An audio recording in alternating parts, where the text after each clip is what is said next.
message tonight is called Dreams of Change. Oh, amen. Dreams of Change. And the subtitle is Put in Action and Faith Toward Your Dreams. Wow. Put in action and faith towards your dream. And we're going to look at the story of Brother Joseph in Genesis.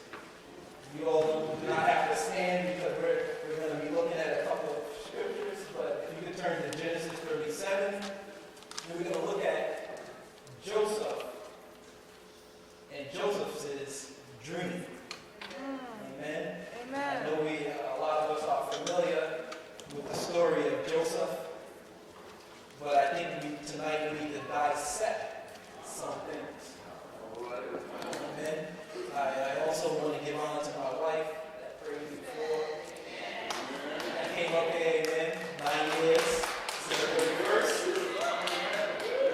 share that date, but also with Pastor Charles and Pastor Ann. And the anniversary is December 31st also. Amen. How many years? 37 years, amen.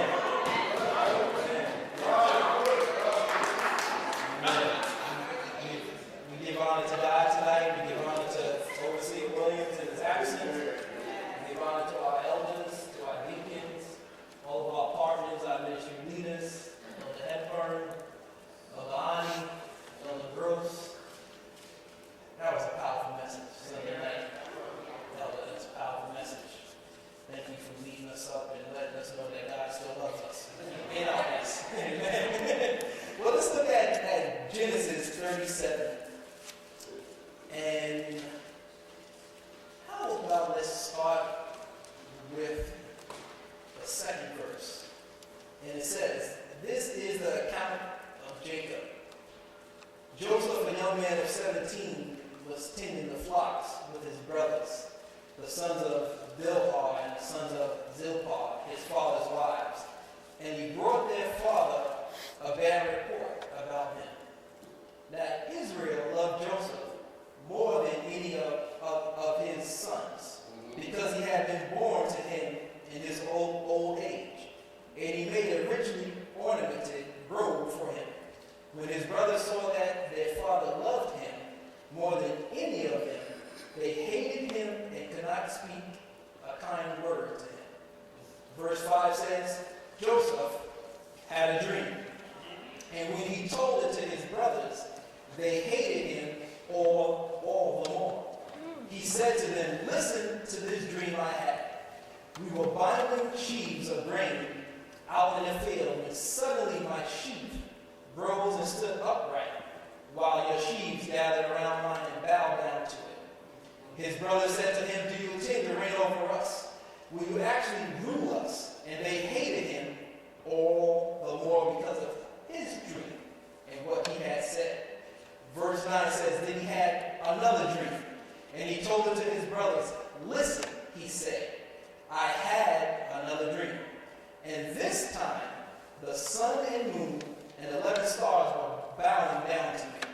When he told his father as well as his brothers, his father rebuked him and said, what is this dream you had?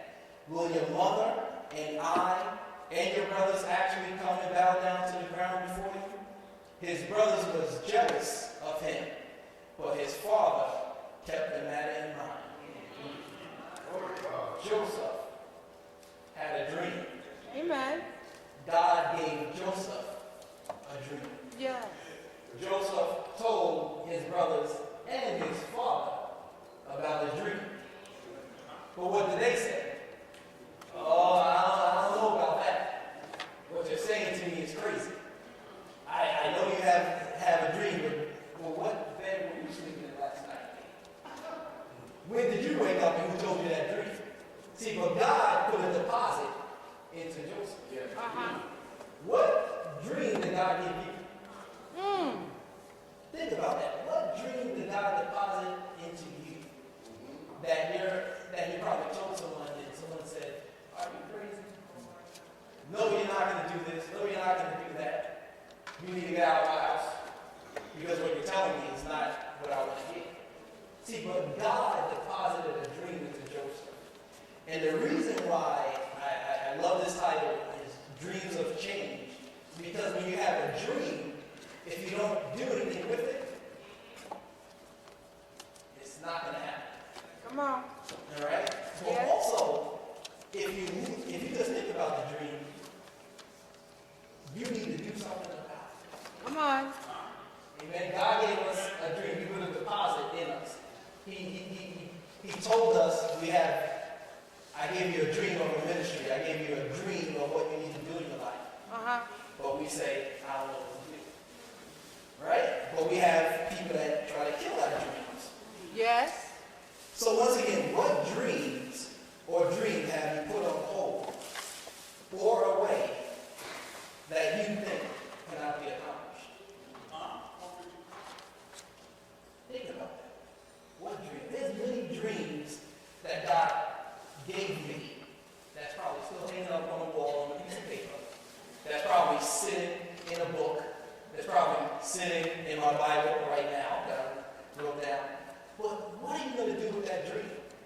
See, hopefully by the end of this message, you can say, now I need to put that dream into action. All right? Let's look at verse 19. All right? It says, here comes that dreamer. Here comes Karriem. Here comes the pastor.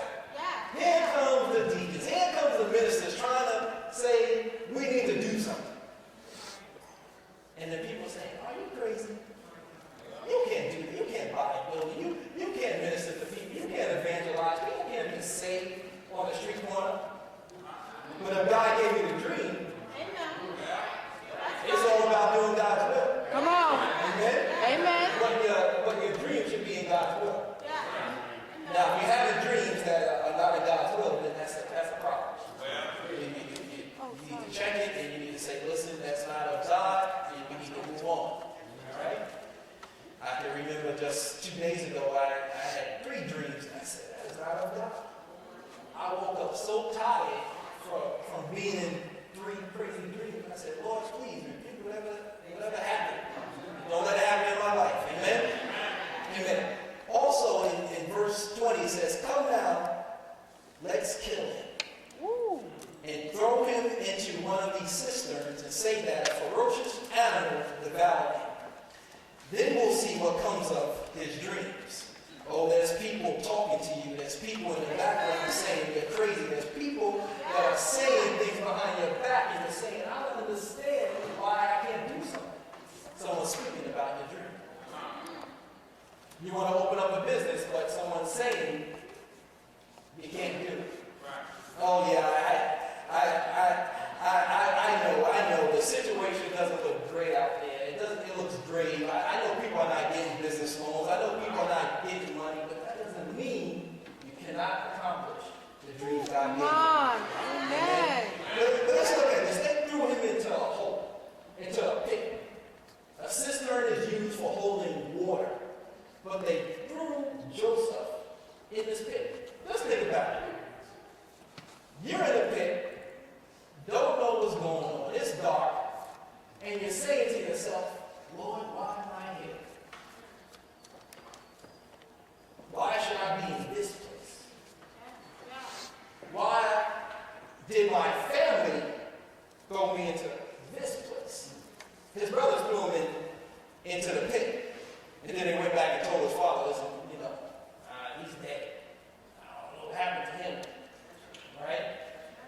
People say that about you. I don't know what happened to that person. They used to come to church. They used to come and, take classes. They used to take educational classes. They used to actually go to college and take classes. I don't know what happened. I don't know what happened. But guess what? God is still in the mess. Amen. He's still there. He's still there beside us. Also, we need help. In verse 21, it says, when Reuben heard this, he tried to rescue him from their hands. Let's not take his life, he said. Don't shed any blood. Throw him into the cistern here in the desert, but don't lay a hand on him. See now, even though you might be going through, God's going to put somebody in place that's